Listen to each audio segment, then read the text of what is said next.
A long time ago, the ancient Chinese incised animal bones and tortoise shells for messages and sometimes as a tool for fortune telling. Early Chinese emperors recorded messages on jade tablets, while nobles and high government officials did so on ivory. But obviously, none of this was economically practical for sustained or widespread communication.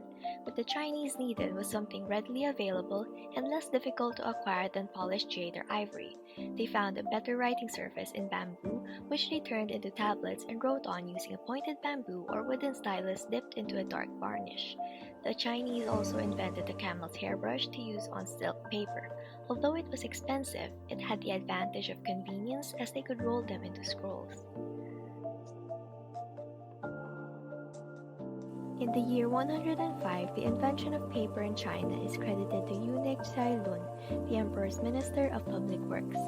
Year 576, books in China were printed by rubbing paper against inked surface of woodblocks, or the development of woodblock printing.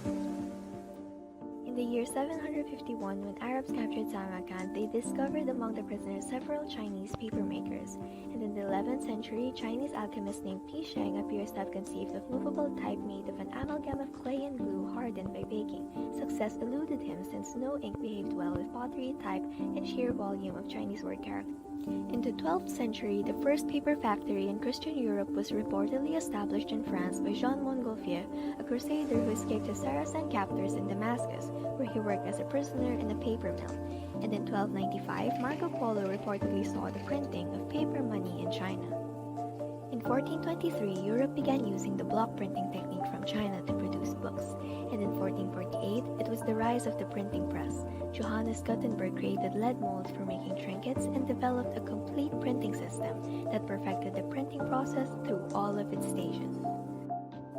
In 1450, he published what is known as the 36-line Bible, and in the 15th century, Gutenberg's invention of printing also gave birth to industrial repetition, which paved the way for the Industrial Revolution of the 19th century.